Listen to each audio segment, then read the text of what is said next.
Ayun o. Ayun o. Ito boss, meron na isa rito. Eh? Ito bilis. Ayun o. Oh.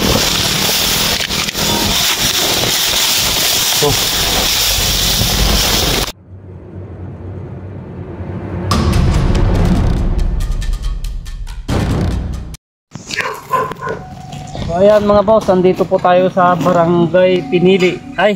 Barangay Pinili dito sa San Jose, Nueva Ecija. Yan saan po ba namatay yung yan.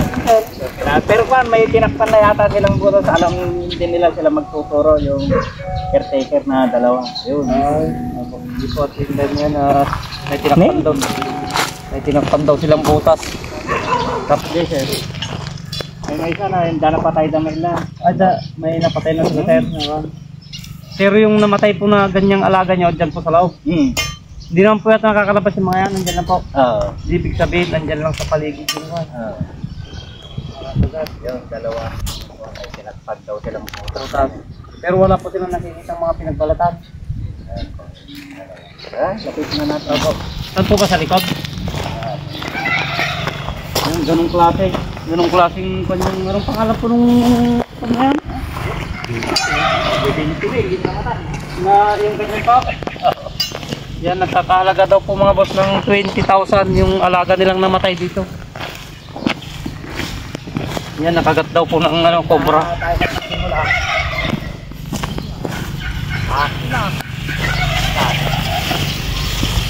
Sa loob boss, saan po ba namatay yung sa loob. May mga possible bang mga tampak na gamit po doon? Wala namang kuya. Mga butas. Kasi dito namin napatay yung kalimon. Dito napakan yun dito. Nasa labas siya. Dito na yun. Yung napakan yun. Pero yung namatay kahapon lang. Opo. Yung napatay nyo, kailan? Online ko yun, mga December. Matagal na. Hindi siyempre iba na naman yung pumatay sa Iba yung boss pakita kayo. Iba na yung nakakagat. Opo.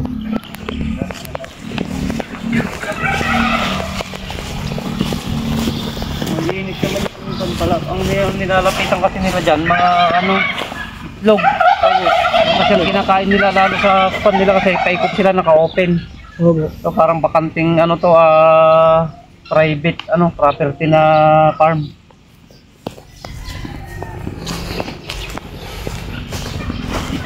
Pero turo mo kung saan banda namatay yung yung alaga nyo? Wala may kapitulungan na Ikailap-ilap ni namatay ay. Pero may kagat siya, may kagat. Opo, sa may malapit pa sa kwan. Sa ulo. Sabi ni ma'am dito daw malapit sa ulo yung kagat niya. Ang itim na. Itim.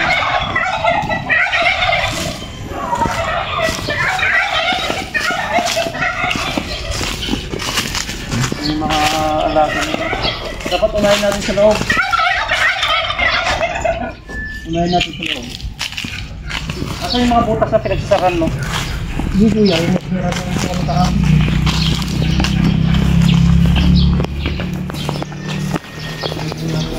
Pang-apol.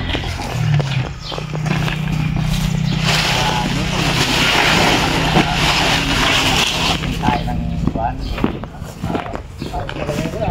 Yan. Palagay ko mayroon dyan. Meron sa tae. Hindi po ba nagagalaw yun? Hindi po yan. Yung tayo ng kalabaw na nakatambak na yun, nagagalaw? Saka lang kami nagagalaw kaya pag kukuha ka mga... Matagal na hindi nagalaw yun. Kukuha po kami ng mga... Ang titik natin mamaya. Pero yung talagang isang possible mga tambak din ganon. Saan yung butas mo? Hindi, pinapalan na po namin. Kasi yung na-flooring. Ito ko na yun. Pero Palabas, Ay, ibig sabihin sa labas sa labang. Kasi kuya, may nakita ko ng dito. Yung siguro nakita namin yung kan. Pinaglupusan. Pinagbalatan. Nahabol-habol namin dito papunta din yung ahas nun eh. Dito? Oo, ito ya. Dito na papunta sa bukas na to eh. Kaya nabutan namin dito. Oo. Dito namin napatay. Ibig sabihin palagi kayo nakakapatay dito? Pangalawang beses to eh. Dito isa nun. Sa porma naman. Nakatago dyan sa porma. Talagang pumapasok sila, ano, kasi nga naamoy nila yung alaga, sir, yung mga itlog ng mga ano. Kaya Bukan ko na, kadami nga nung itlog ng tabo yung biglang nawala. naubos. Naubos. Kasi ang sala rin, mga cobra. Kasi talagang babalik-balikan po kasi nila talaga, sir. Lalo sa ganito, wala silang makakain na mga daga. Ang punteriya po nila, yung mga itlog. Kaya, yun ang pan nila, kaya minsan pag nakakain sila, check natin naman yung sinasabi mo na possible na may laman. Kasi hindi daw nila nagagalaw yung kanton. Ito mga pwede mo lang tayo i-take ng mga cobra, itong mga to. Kung may mga ano.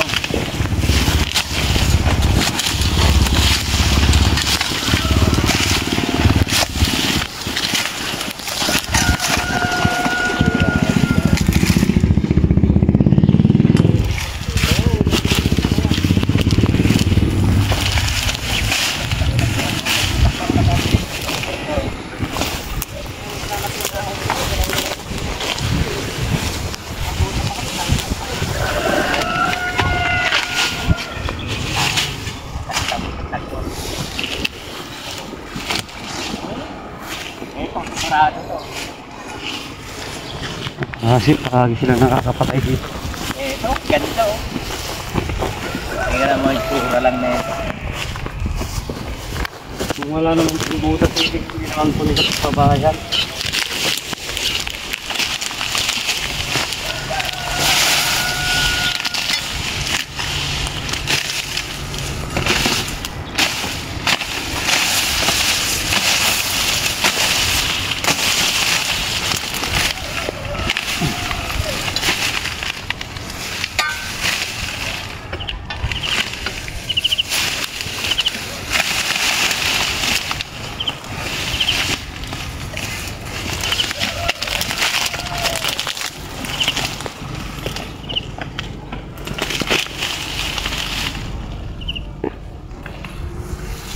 Pero ilan pa lang po yung napatay nila na halagang 20,000, isa pa lang po, sir. Hindi, kailan lang yun. Binigay sa akin. Dalawa na eh. Bakit pangalawa na po yung napatay? 1 kilo nga yung isa.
Kaya dito.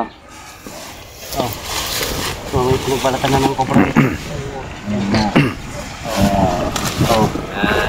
Balat na ng cobra yan. Ito ang mga pumapatay sa mga alaga nyo, sir. Kaya, ayun ang dami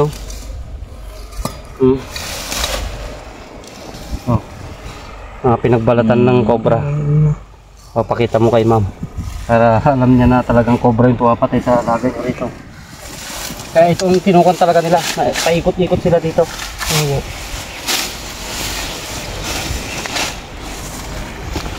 Titimpuan din natin yan. Ikot-ikot lang dito yung mga yan. May sightings na talaga na itong lugar na to. Iniikutan ng mga cobra. Hanapin lang natin yung magandang sirahin mo. Pag-alagala lang itong mga to sir kasi maluwang itong kan. Oo.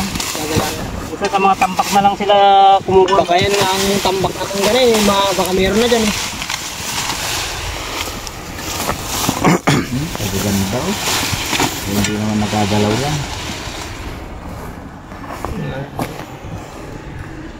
Pagka na flashlightan, kikintab ba siya?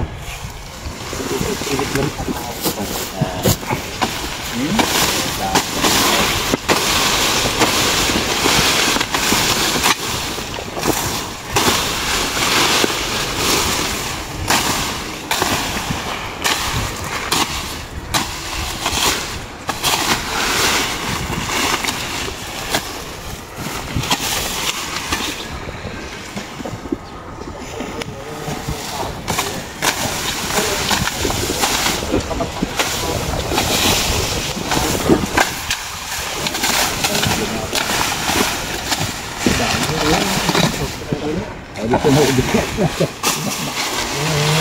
Ayaw nga.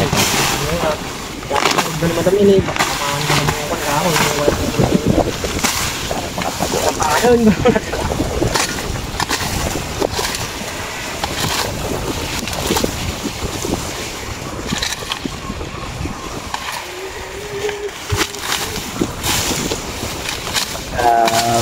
Pinalik ko ito sa alok ako na. Sigurado. Minsan kasi sir, pupunta sila sa may tubig. Oo. Parang pinom, maliligo. Kaya napupunta sila doon. Kakain sila ng itlog. Pagka nagutom. Baka siguro kakuha nyo yung tigin eh.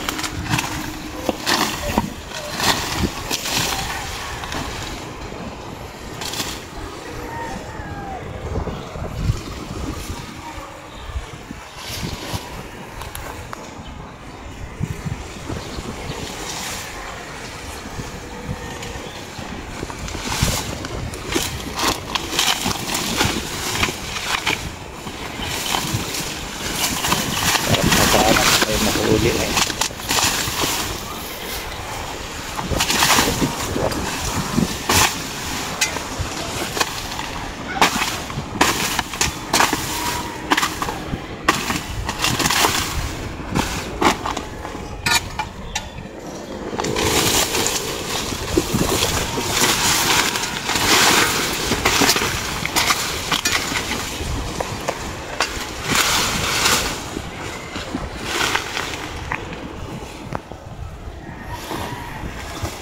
Parami na dito itong mga ito.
Nakita ko pa naman nakagano ng condition. Tatayo no. Magalaw mo lang kondiin, lalawang tatayo no. Oo, magkarinig ng mga kaluskos yung lalaban na yun, sisigan na yun.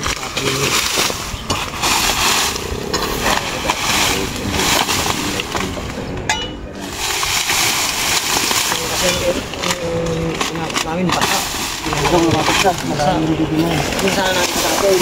Sasakay natin sa kanya ko lang. Yung kami ko lang. Ito ko yung mga tinatangkang ko yun.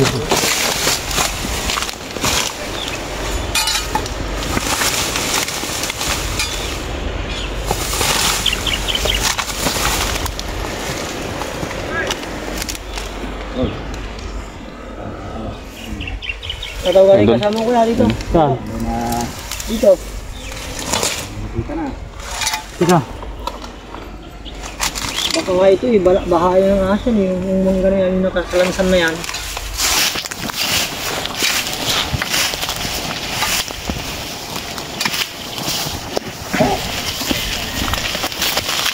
Ito. Tika. Ayun. Ayun. Ito boss, meron na isa rito. Eh? Ito bilis. Ayun. Oh. Oh.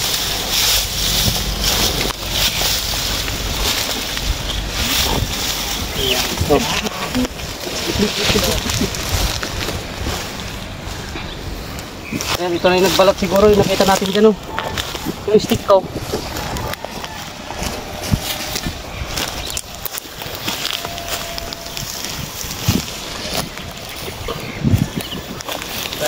Alam mo dyan pa rin. Yup. Ito yung nagbalat, yung kasing laki nung nagbalat dyan, kuya. Yung nakita natin. Ah? May kinakain araw yun. Oo, kasi bilog yung buntot niya eh. Tapos silang ilabas ko na. Oo.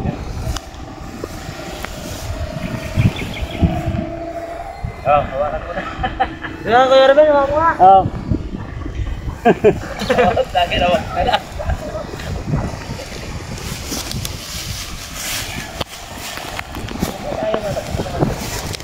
Hindi nasasaktan ko eh. Oo, pag nasaktan lang ng po sa mga gato. Parang ang lalabas ko natin. Ay, boss, anong pa? Ano pangalan mo? Isang ilang beses na nakapatay ng ganito. Yung napatay mo may mga ganito kalaki? Mas malaki. Mas malaki pa daw mga boss yung napatay niya. Pero yung isa, maliit. Dito mo rin yung parte na papatay. Kaya sabay kumuha ko ng kuwan. Ay, kasi itong pader na to, ito yung sinusundan natin mga boss. Papunta dun sa kulungan. Doon daw naubos yung mga itlog. Yung isa dyan eh. Oo. Mga namin yung napakar. Pero yung isa ko eh, parang hawakan na ng lingkaw. Yung isa rin. Pero puro cobra yung napapatay mo. Puro ganito.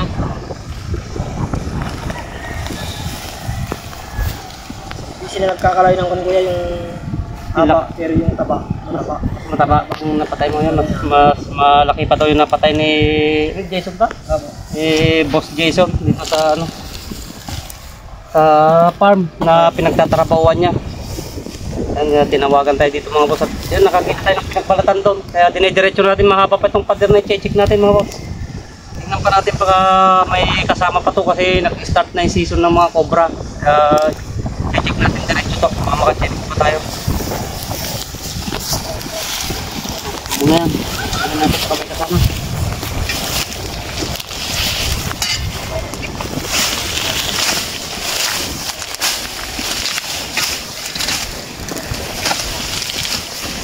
Marami palang nakatambak na kahoy-kahoy sa gilid nito, ano? Hindi na. Puro kamanggaan ko kuya rin eh. Ha? Kamanggaan ko.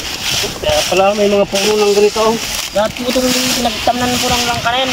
Puro manggahantaw. Kaya pala may mga kaya pala may mga pinagtabasan ng mga ganito. Ano ba yung mga nakatambak na? Baka yung meron yung bahay nila.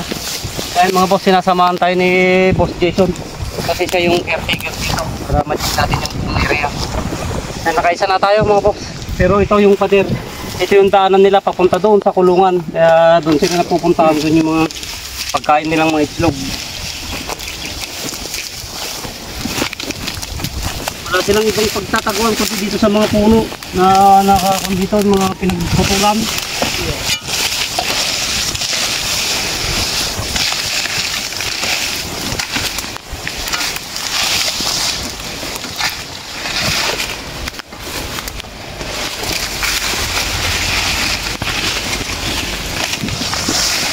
Mga ganito.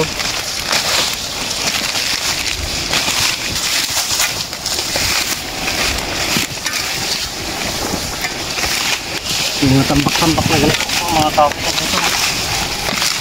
Ito yung mga paborito nilang pagtataguan.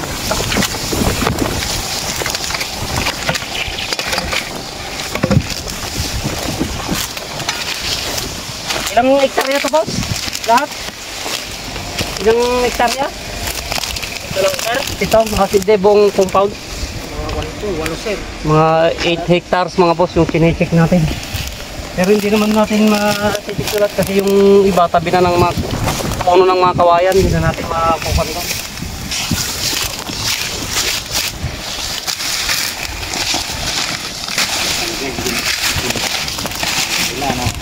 Opo, basta may butas. Itong gilid po na to talagang daanan nila kasi buwang tong gilid niya pala, mga pinaghukayan siguro ng ganito. Pader. Oo.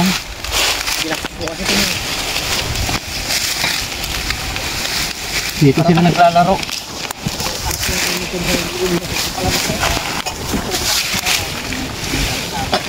Kalsada ko eh. May kalsada pala silang kuno. Parang kuno na to, bypass. Papunta dun sa mga manok. Punta doon sa mga manok. Papunta lang sa manok direkto.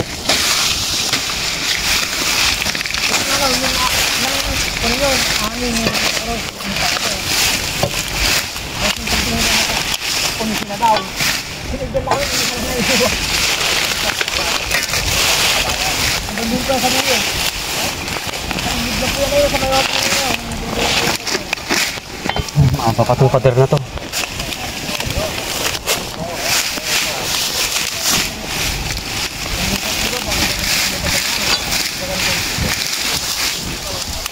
Ito nga dito.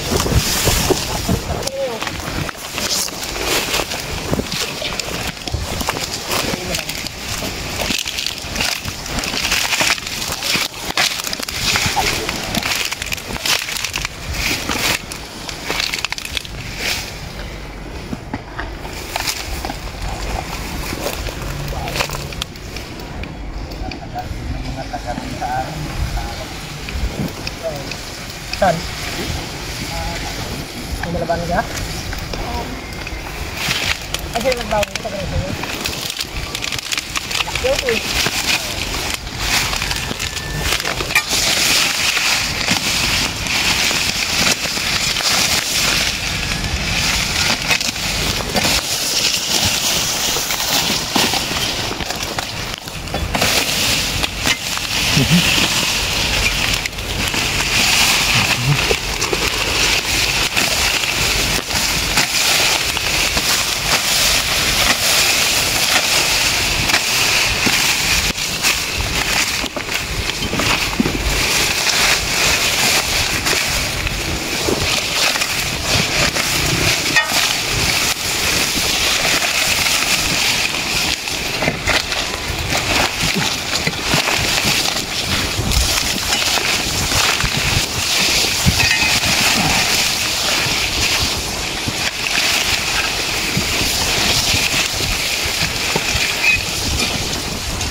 Ito po yung asawa niya yung pinatay.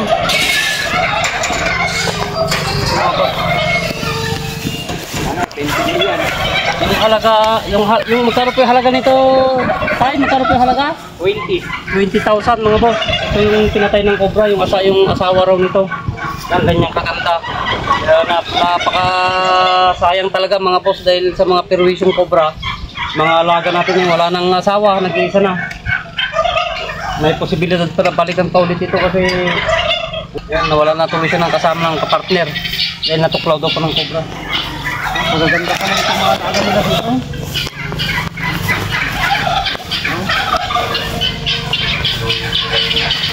Buti hindi ganitong klase yung nagagat, ganun lang.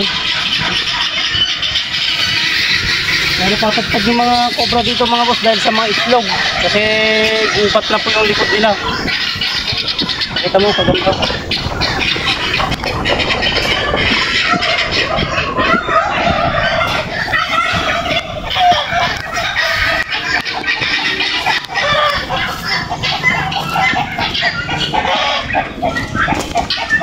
Okay.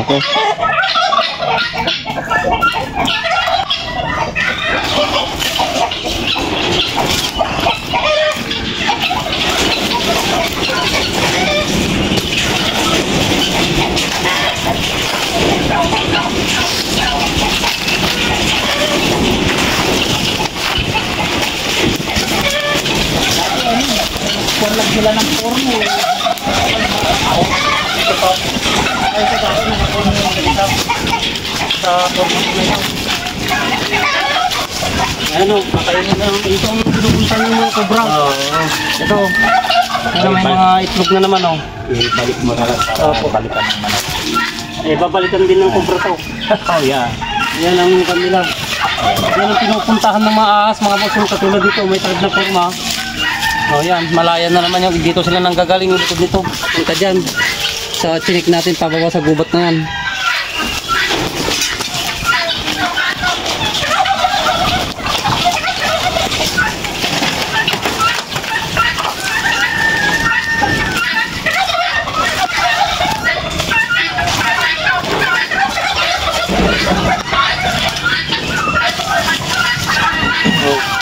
Oh, may pagkain na naman sila dito. Bagong itlog na naman ng kwanto. So, kakainin na naman ng kwanto. Kakainin na naman ng cobra.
Saan po nang gagaling yung mga lasi ng mga manok na yun tayo?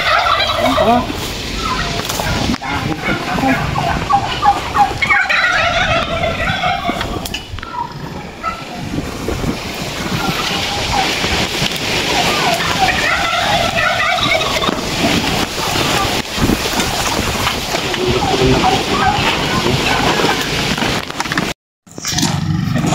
Para motor naman ako. Yan.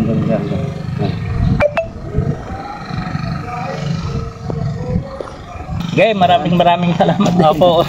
Si Boss Brian, yung kasama natin na naghunt, naglilinis na yata doon kuya ng pan.